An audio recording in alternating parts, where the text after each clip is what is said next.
ಪ್ರಿಯರೇ, ದಿನದ ಬದುಕಿಗೊಂದು ಕ್ರಿಸ್ತನ ಈ ದನಿ ನಮ್ಮೆಲ್ಲರಿಗೂ ಪ್ರೇರಣೆ ಆಗಲಿ. ಪೂಜಾ ವಿಧಿಯ ಸಾಧಾರಣ ಕಾಲದ 3ನೇ ವಾರ, ಜನವರಿ 30, 2026 ಶುಕ್ರವಾರ. ಸಂತ ಮಾರ್ಕನು ಬರೆದ ಪವಿತ್ರ ಶುಭ ಸಂದೇಶದಿಂದ ವಾಚನ, 4ನೇ ಅಧ್ಯಾಯ 26ರಿಂದ 34ರವರೆಗಿನ ವಚನಗಳು. ಆ ಕಾಲದಲ್ಲಿ ಯೇಸು ಇನ್ನೊಂದು ಸಾಮತಿಯನ್ನು ಹೇಳಿದರು. ದೇವರ ಸಾಮ್ರಾಜ್ಯವು ರೈತನೊಬ್ಬನು ತನ್ನ ಹೊಲದಲ್ಲಿ ಮಾಡಿದ ಬಿತ್ತನೆಗೆ ಹೋಲಿಕೆಯಾಗಿದೆ.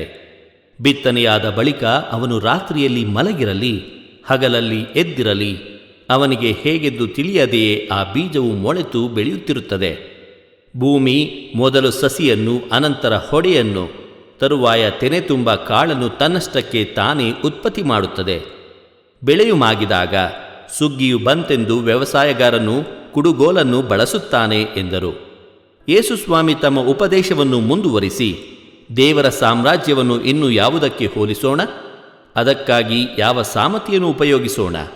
ಭೂಮಿಯಲ್ಲಿರುವ ಕಾಳುಗಳಲ್ಲಿ ಅತಿ ಚಿಕ್ಕದಾಗಿರುವ ಸಾಸಿವೆ ಕಾಳಿಗೂ ಅದನ್ನು ಹೋಲಿಸಬಹುದು.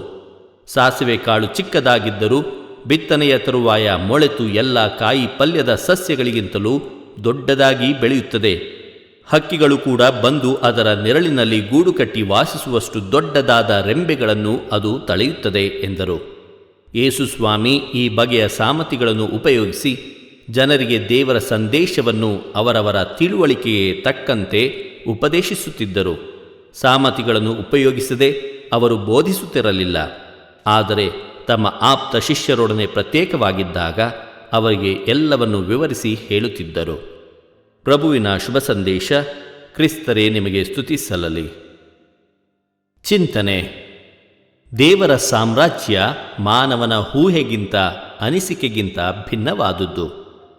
ಪ್ರಭು ಯೇಸು ಕ್ರಿಸ್ತರಲ್ಲಿ ಆತ್ಮೀಯರೇ, ಯೇಸು ಸ್ವಾಮಿಯು ಸಾಮತಿಯ ಮೂಲಕ ಸ್ವರ್ಗ ಸಾಮ್ರಾಜ್ಯದ ಬಗ್ಗೆ ವಿವರಿಸುತ್ತಾರೆ.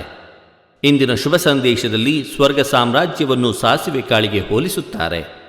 ಪ್ಯಾಲೆಸ್ತೀನ್ ನಾಡಿನಲ್ಲಿ ಸಾಸಿವೆ ಗಿಡವು ಸುಮಾರು 10 ಮೀಟರ್ ಎತ್ತರವಾಗಿ ಬೆಳೆಯುತ್ತದೆ. ಹಾಗಾಗಿ ಚಿಕ್ಕ ಪಕ್ಷಿಗಳು ಅದರಲ್ಲಿ ವಾಸಿಸುತ್ತವೆ, ಆಕಾಶದ ಹಕ್ಕಿಗಳು ಅದರಲ್ಲಿ ವಾಸಿಸುತ್ತವೆ ಎಂಬ ವಚನವು ದಾನಿಯೇಲ್ ಪ್ರವಾದಿಯ 4ನೇ ಅಧ್ಯಾಯ 20 ಮತ್ತು 21ರ ವಚನಗಳು ನಮಗೆ ನೆನಪಿಸುತ್ತದೆ. ನೆಬೂಕದ್ನೆಚ್ಚರನ ಸಾಮ್ರಾಜ್ಯವನ್ನು ಅತಿ ದೊಡ್ಡ ಮರಕ್ಕೂ ಮತ್ತು ಆತನಿಗೆ ಕಪ್ಪ ಕಾಣಿಕೆ ಅರ್ಪಿಸುತ್ತಿದ್ದ ರಾಜರುಗಳನ್ನು ಮರದಲ್ಲಿ ಗೂಡು ಕಟ್ಟಿ ವಾಸ ಮಾಡುತ್ತಿದ್ದ ಹಕ್ಕಿಗಳಿಗೂ ಹೋಲಿಸಲಾಗಿದೆ. ದೇವರ ಸಾಮ್ರಾಜ್ಯ ಕೇವಲ ಒಂದು ಜನಾಂಗಕ್ಕೆ, ಧರ್ಮಕ್ಕೆ ಸೀಮಿತವಾಗಿಲ್ಲ. ದೇವರ ಸಾಮ್ರಾಜ್ಯ ಮನುಷ್ಯರಾದ ನಮ್ಮ ಊಹೆಗಿಂತ, ಅನಿಸಿಕೆಗಿಂತ ಭಿನ್ನವಾದದ್ದು. 12 ಶಿಷ್ಯರೊಂದಿಗೆ ಕ್ರಿಸ್ತ ಸ್ಥಾಪಿಸಿದ ಸಾಮ್ರಾಜ್ಯ ಇಂದು ಜಗತ್ತಿನಾದ್ಯಂತ ಹಬ್ಬಿಕೊಂಡಿರುವುದೇ ಇದಕ್ಕೆ ಸಾಕ್ಷಿಯಾಗಿದೆ. ಇದು ಧ್ವನಿ ಮಾಧ್ಯಮ ಮನೆಯ ಕೊಡುಗೆ. ಧ್ವನಿ ವಂದನೆಯ ಸ್ವಾಮಿ ಶಾಂತಕುಮಾರ್ ಜೆ, ಬೆಂಗಳೂರು ಮಹಾಧರ್ಮ. ಪ್ರಿಯರೇ, ಈ ಚಾನೆಲ್ ಅನ್ನು ಸಬ್ಸ್ಕ್ರೈಬ್ ಮಾಡಿ ಪ್ರತಿದಿನ ದೇವರ ವಾಕ್ಯವನ್ನು ಆಲಿಸುತ್ತಾ ಅದನ್ನು ಇತರರೊಂದಿಗೆ ಹಂಚಿಕೊಳ್ಳಲು ನಮಗೆ ನೆರವಾಗಿರಿ. ಧನ್ಯವಾದಗಳು.